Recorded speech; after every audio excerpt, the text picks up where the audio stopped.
Hi, everyone. Kumar Dadochan here with the Meridian Point. Thank you for joining and welcome to another episode. Today, I'm really pleased to introduce you to, or maybe you already know him, to Patel.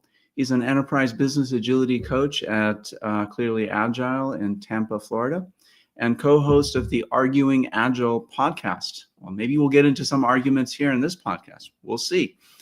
And he has over 220 episodes since 2017. So it's been doing this a little bit longer than I have. Starting as a scientific programmer, Ohm discovered Agile in 2011 and has since evolved into coaching executives and mid-level leadership across IT, finance, law, HR, and other non-traditional domains. His approach: never mention Agile by name. Instead, he meets leaders where they are, uses hypothesis-driven experiments, and helps them rediscover the collaborative agility they've lost as they've scaled. So without further ado, let me welcome Ohm to the stage. Hi, Ohm. It's great to see you again. Likewise. Thank you for having me. Of course.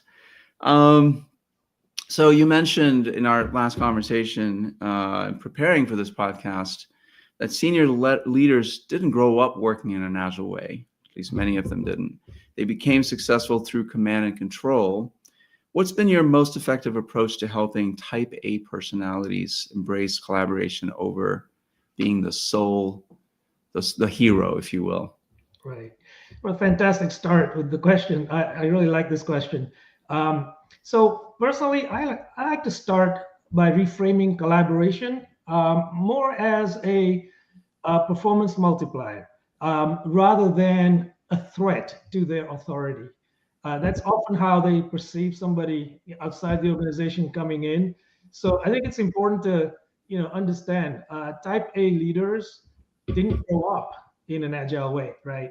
They grew up in the Right. traditional command and control method, following that method. So that's true. But however, they also therefore thrive on results, which means that you have to be evidence based, right? So I show them data. I don't just tell them that teams that collaborate outperform solo or talented individuals all day, every day. But instead of telling them that, I gather data and I lead with that. Um, so I think that way they can have a little bit of faith in what you're telling them, right? And that's worked well. The other thing is with type A personalities, they don't want to hear about this language of agile. So I don't use that. I just use the language that they understand and they can relate to. So, for example, using terms like risk mitigation or strategic leverage, right? Opportunity cost discussions. You're following a path, but at what cost? Right? What are you not following? They tend to kind of, I think, resonate with that line of reasoning more than just agile jargon and agile vernacular. So that's the second thing. Um, with type A people, you cannot just simply wave a wand, as everyone knows, right? So I like to also conduct uh, measured short experiments, right? So instead of coming in saying, thou shalt do this or that, it's how about we try something for a short period of time and see how it goes.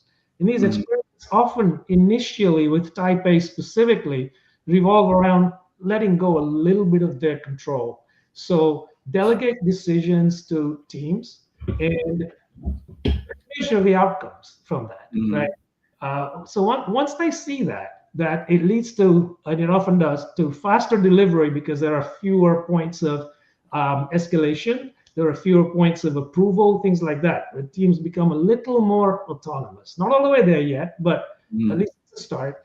Once they start to see that, then the shift happens naturally. So, in summary, it's really with type A folks, it's not about stripping control, which they really hold on to with a tight grip. It's not about that. It's about expanding influence through cultivating trust.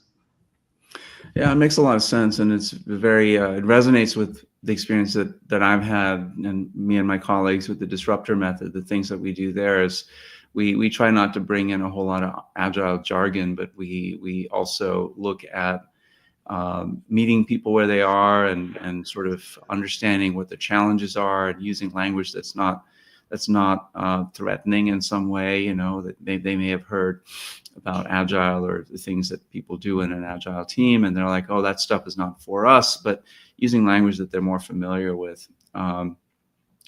We like to call one of our activities emptying the glass. Like maybe their glass is a little too full. They don't have the space to really even understand the context that you're coming from, or what the challenges that they face. They may have a particular sort of mindset around those challenges where it's hard for them to express what they are, or the impact that they have. Do you find that to be true in your when you deal with executives, leaders? And what are things that you do to help them empty their glass, if you will? Yeah, I really like the metaphor, emptying the glass and making space, right? Because the day to day fills their mind, and that's front and center. So some of the things I try to do is really going on a lower scale, instead of saying, well, these are all the things that we have to change, right? Just go in and say, what keeps you up at night? I'll start with that question, Mm-hmm. right? And if it's multiple things, then fine, let's just pick one of them. So for me, emptying the glass looks like making room for trying something small for a short period of time, but not necessarily seeing that as, well, we're changing the ways in which we work. This is just a little small bet. Let's see how it plays out. And if it doesn't, we'll change, right? So no full long commitment or anything like that. But before that, it's really for them to understand and own the why. Why do we need to, right? So when you ask the question, as I just phrased, what keeps you up at night? It kind of gets you in that conversation, right? We can then talk about, well, what would it look like if you could get a good night's sleep, or what would have to happen, right? What would have to stop happening? So around that, you could now frame an experiment and see how things go.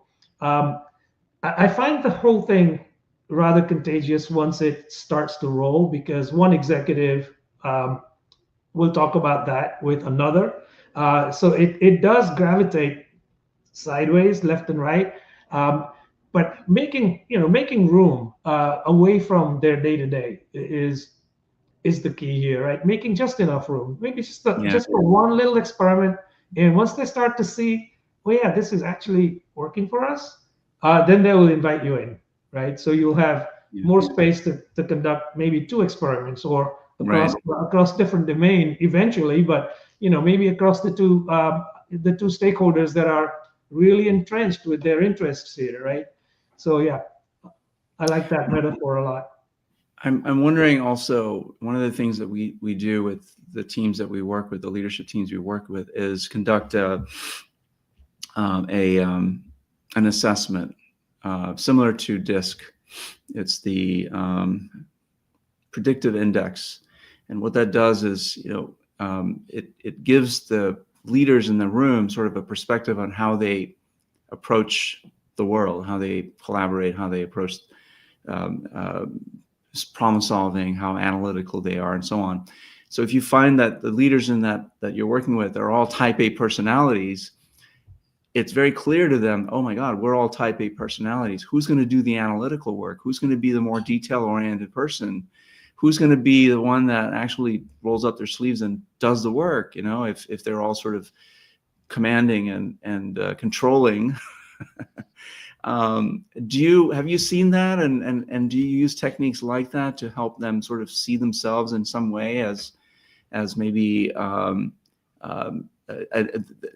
realizing that, hey, maybe I need to change the way I operate? Not that they can suddenly become the analytical person or the detail-oriented person, but maybe they need to bring somebody else into the leadership team that fills that void, right? So they can function more effectively. Yeah, absolutely. I mean, one of the things that I try and do is for each individual involved here, get them to understand the WIFMs, right? The what's in it for me. Yeah. And then relay that to one another. And that happens in a joint setting, in the same physical space. Everyone's in the room together. So then there's two realizations that happen, right? One is it lets them self-reflect on what is it that they're asking for and why, right? And then it lets them relay that to other people who then understand why this person's being the way they are in, in what they're demanding of them, right? So at the end of that, we can say, well, now that you sort of understand what's in it for you as well as what's in it for each person here, how can we now collectively unite so that we can chart a path forward, right? Where not everyone is going to, submissively say, well, yeah, let's just do this, hold hands and sing Kumbaya. However, we'll find a middle path. That's the path of least resistance, right? Although I don't use the word resistance all that much. So, that then leads to the assessment, you can call it that, culminating in a one pager, right? And the one pager simply is the top two things that each individual in the room is going to do to ensure that while they're looking after their own rhythm, the what's in it for me, they're also not shutting out the others, right? That kind of has this appreciation for why finance is always taking their time, for example, right, at approving these financial bid requests or whatever it might be. They then understand, the askers can then understand that it's not these people being difficult, but they're trying to mitigate some risk around that. They're trying to do perhaps some due diligence and look at alternates and things like that, so that the askers in the future hopefully can be better prepared with the information that they're going in with, right? And so if you kind of look at that in through a macro lens, it will help facilitate those kinds of decisions and hopefully reduce friction. That's really what it's about, right? So you mentioned the phrase meeting them where they're at. So the first thing there for me is having them realize where they're at, because not everybody in the room will agree where they're at. Some people are very gung-ho, some are rather reserved and kind of more measured. So once they can land on where are we today, then let's not just go into this grandiose where do we want to be, right? It's what's our next step. That's it. That's all we're going to do. And then we'll revisit that in due course, whatever that looks like. Typically it's a few weeks, and say we were there, now where are we, right? So I mean that's been my approach. So I don't like to take on things that are on a big scale and say, well, we're here but we want to go over here. We'll just make sure that we can get one step at a time. You talk about starting with finance teams using spreadsheets rather than tools, then gradually introducing them to Kanban boards with maybe some finance-centric terminology. Can you walk us through how you know when to give in and when to push for change? Yeah. So I mentioned just a few seconds ago about observing friction versus flow, right? So initially, that's what it's about. It's just understanding what is their journey like. And if a team's current tools allows transparency and predictability, I let them stay there initially.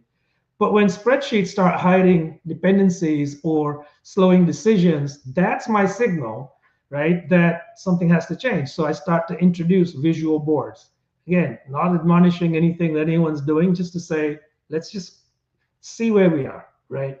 That's the first step. So, I never push for change because it's agile. I gently prod rather than push when the pain is real and the benefits are obvious to everyone. So in terms of the example here, right, spreadsheets are unidimensional. They only benefit the user that's looking at them at a time. So when you have a visible radiator of information, more people can ask questions, right? And those questions then turn into, well, what if? What if we do this? What if we do that? So change really sticks when it solves their problems, not mine, right? Start where they're comfortable, push when pain is real and the benefits are obvious. I love that.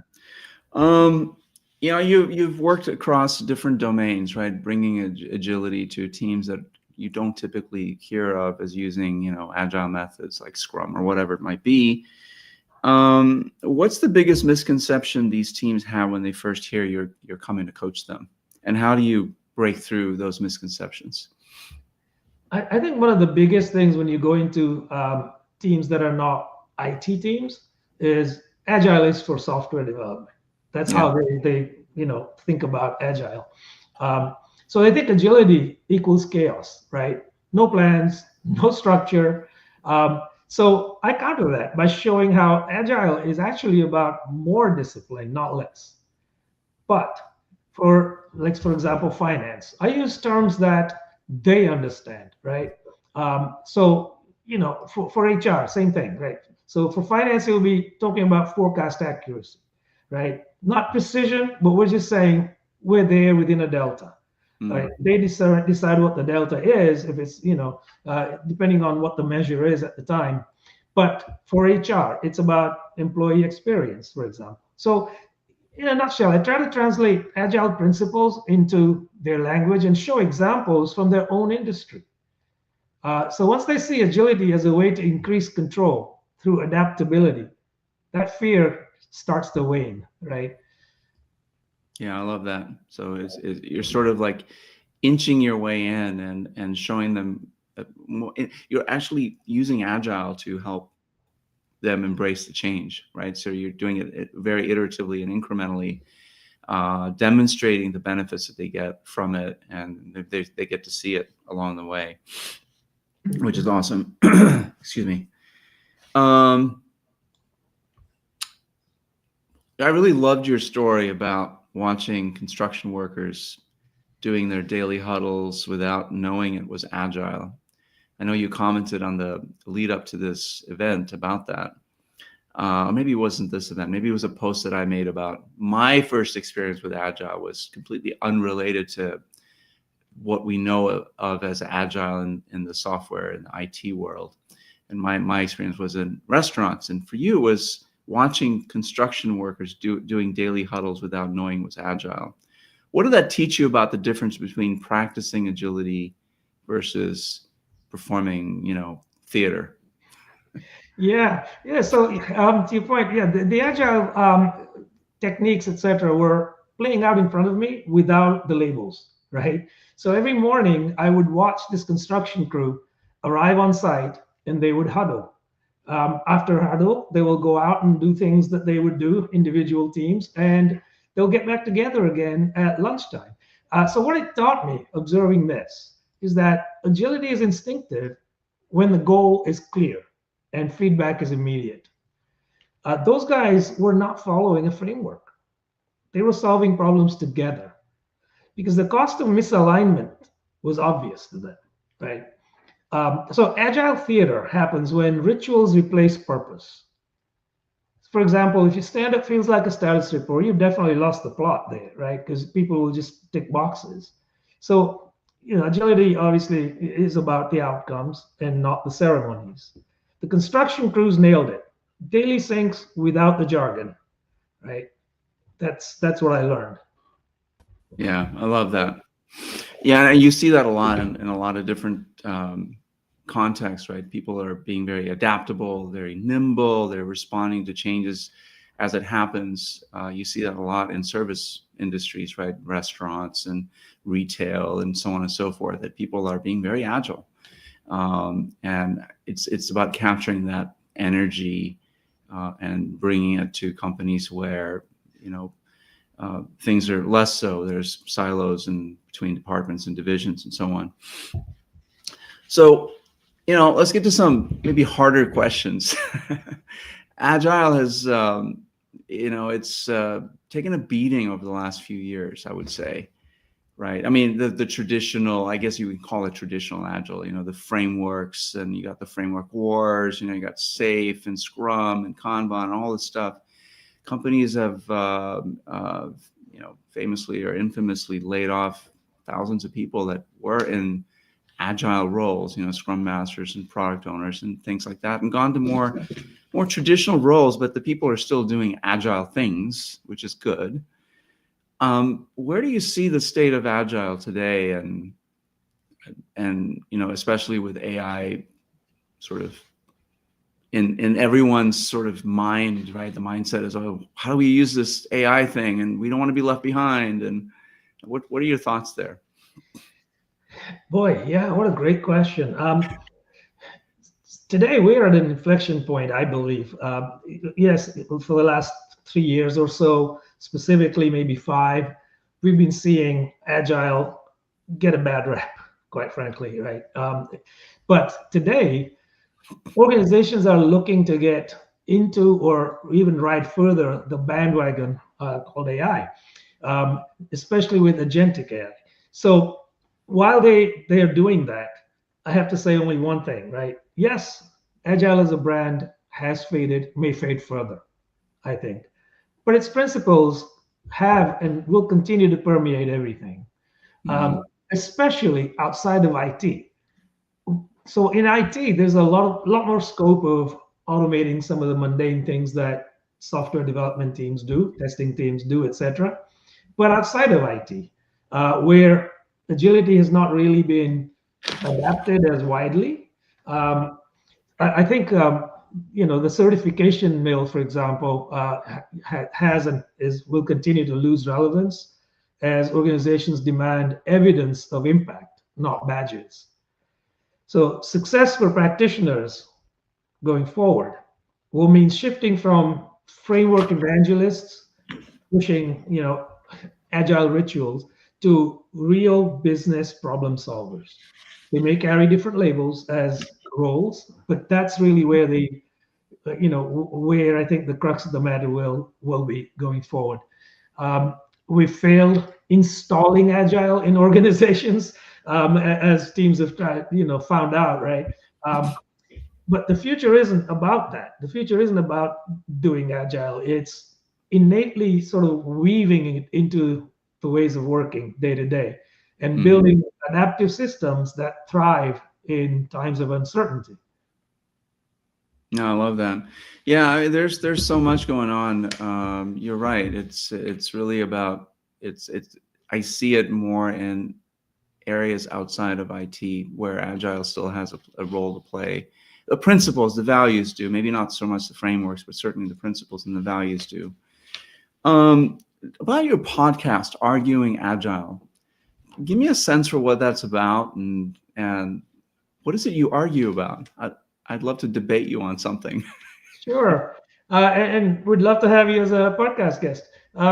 So back in 2017, we started the podcast with the concept of taking a topic and really breaking it down and into contrarian points of view, the pros and cons, and however many facets there may be, and arguing for and against, etc. Right on each of these. But then shortly after that, as we were looking at topics, we started like most podcasts do, I guess, with agile related topics around Scrum, Kanban, the events, and so on, Yeah. right? Um, but we quickly devolved away from that into like topics that nobody else was looking at, topics that we all face day in, day out, but nobody talks about them, right? So we do. We talk about those and we argue about those. I will say we're not aligned with any specific, agile methodology or framework, or we don't evangelize about agile all that much. We're also not aligned to any specific ways of working or thinking. All bets are off when it comes to the topics. Like take a topic that someone cares about and then really go to town arguing about it in different ways. Sometimes the two of us would argue, myself and my podcast co-host, even though we don't necessarily believe what we're arguing about, we still argue Yeah. because we find there's value in dissecting the topic in sort of like a critical manner, right? So that's what we do. And again, our podcast, the intention when we started was not to monetize it.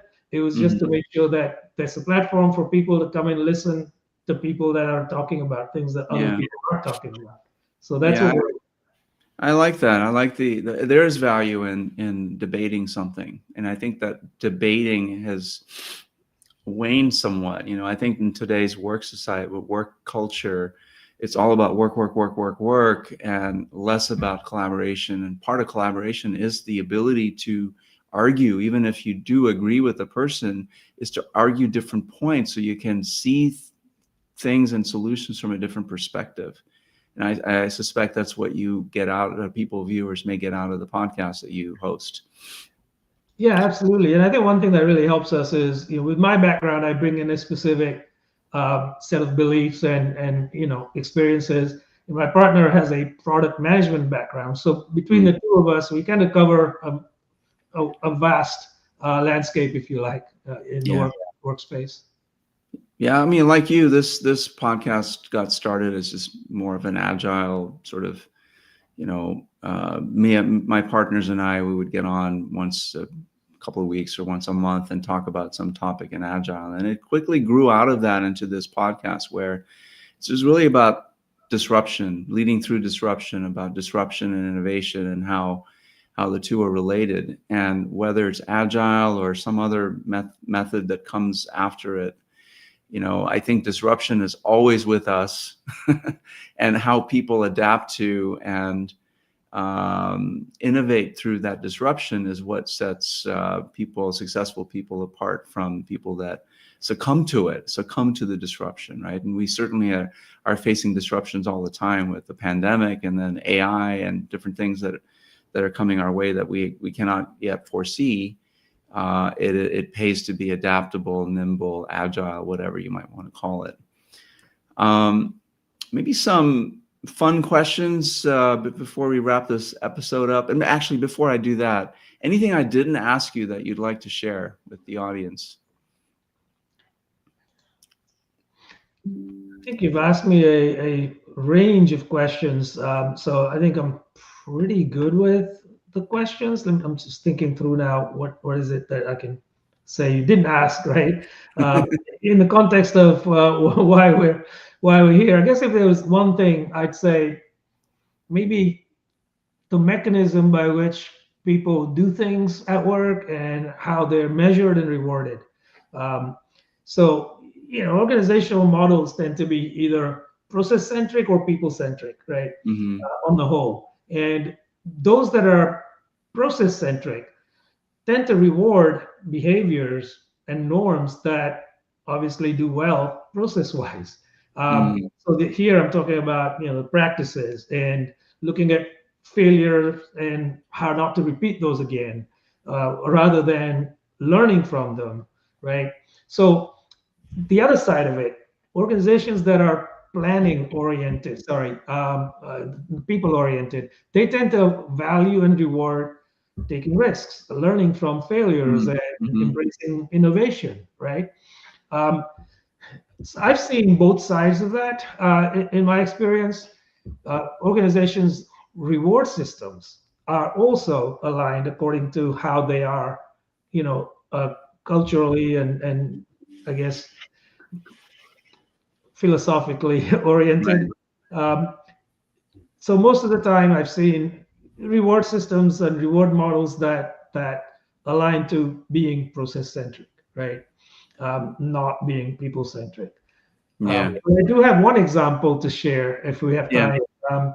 I worked with a global bank that shifted from individual KPIs to Mm-hmm. team-based OKRs that were tied to customer success, customer outcomes, right? And bonuses were linked to shared goals. Mm-hmm. It wasn't perfect. High performers feared dilution, if I'm Mm-hmm. being honest. But over time, collaboration improved because the system rewarded collective success, right? So the takeaway was from that: if you don't change incentives, you're asking people to behave against their own interests, which are often quite entrenched and political. Yeah, I love that, the whole reward model thing, the discussion, and I totally agree with you, and I like the example you gave, shifting from individual KPIs to more, sort of team-based OKRs and things like that could be a way to reward people for the behaviors that lead to agility, right? So here's a question from the audience. I think you can see it on screen, partially on topic. You mentioned the construction industry, a very tough, agile customer in my experience. Have you seen agile construction at scale in any setting? Great question. I've not seen it at scale. I've only seen it in pockets, right? Yeah. So when you say scale, that's one industry, by the way, where scaling is linear, right? In my opinion, at least. So essentially, you're doing the same sort of things, just doing them at a bigger scale. You don't have the chance variation as much in that world as you do in other spheres like HR or legal or even to a certain degree software development. Um, so I've not seen it, but I would imagine that model will scale fairly nicely, right? Yeah, and I will say from my experience in the restaurant industry, I wasn't even aware there was a thing called Agile at the time, but we still had stand-ups twice a day before lunch, before dinner. We had planning sessions every week. Excuse me, I feel a sneeze coming on. Where we'd plan the menu, the entertainment for the week. We conducted, events, ceremonies that were very reminiscent, of course, later on, getting into IT and Agile, of the ceremonies and events that an Agile team would undergo. Of course, we kept track of metrics and our sales and our, sort of customer churn rates and our ad spend, all kinds of things that were very reminiscent, again, later on. But what we didn't do was use any Agile jargon at all, because we had no choice. We didn't know any jargon. Yeah. So high performance Haas. Hey, Haas is in the house. Welcome. I worked with Haas some time ago. I've experienced a scale with the New York School Construction Authority. That's wonderful. I'll have to have you on the show. We can talk about that at some point. Yeah. A few questions, fun questions. So first one, fill in the blanks, this one. The biggest blocker to organizational agility isn't processes or tools, it's blank. It's your own mindset. General mindset, you said? It's your own mindset. Oh, it's your own mindset. Okay, yes. I love that. What's one popular Agile practice that you think is actually overrated or misused? The daily sync, or it used to be called a stand-up, that I believe is the one that's often misused. Just because it becomes a status meeting, is that why? It becomes a status meeting. It becomes a chore for people to show up at, just to say what they did. Yeah. They have no blockers. If they did have blockers, why wait till the next morning's sync, right? Raise it immediately so that it's no longer a blocker 24 hours hence, right? So I think a lot of times that teams don't like to do that. And then when you have teams that are hybrid, you have offshore components to your team, right? Team members. It's the tail end of their day, right? They're looking to wrap up their day. It's late evening. They're trying to get to dinner, and now you have a stand up. Like, it's not effective. I don't think. Yeah, I agree. I totally agree. The comment here, the founder actually watched that movie, and actually my first job was at McDonald's, and I was a manager there. And I went to Hamburger University. And it's just unbelievable how lean and agile their restaurants really operate, at least back when I was running their restaurants. I went from McDonald's to full service, and I ran the gamut in my 20s and up to the late 20s. But you're right, it is very much so. They even laid out the kitchen to help the workers deliver the food in a fast, efficient manner while still preserving quality. Yeah, good stuff. One last one. If you could eliminate one thing from corporate America tomorrow to accelerate agility, what would it be? Well, without thinking, I will say politics. If you can do it, right? So it's not just agility. We'd all be much better off all around. Of course, trying to get to that point is difficult, especially in today's political climate. Yeah, that's a good one. Yeah, I like that. All right, I lied. One more. If you could go back in time and give your 2011 self a one piece of advice when you first discovered Agile, what would it be? When I first discovered Agile, it was around that time frame, in fact, and it would be that we're trying to ask the orchestra to conduct music, right? Mm. Um, but every member of the orchestra doesn't really have the same sheet of music in front of them. So you've got the percussionist going crazy over there. You've got the wind section going crazy over here. The brass guys. So that's really, you've got to tame that chaos somehow. And the way to do that isn't about bringing them every day at the daily sake. All of those rituals that we talk about. The way to do that is to have a common shared sense of purpose. Understand why they're there, and give them clear understanding of that. Right? Hey, listen. First, these guys are going to start, and then these other ones will blend in, and so on and so forth. So that's what I would say to my 2011 self is take the patience and the time to make sure people understand why they're there. Yeah, love it. All right, we're running out of time, so we're going to call it a wrap here. Om, thanks so much for being on the show. I really appreciate your insights. And if you're watching on LinkedIn or YouTube or Facebook, please subscribe to the channel. We go live mostly every week, so we will see you next week for another episode. And if you're interested, check out the Arguing Agile podcast. I'm going to make an attempt to travel down to Tampa and be a guest, or maybe we can do it remotely. I don't know if that's possible or not. We can figure it out. Yeah.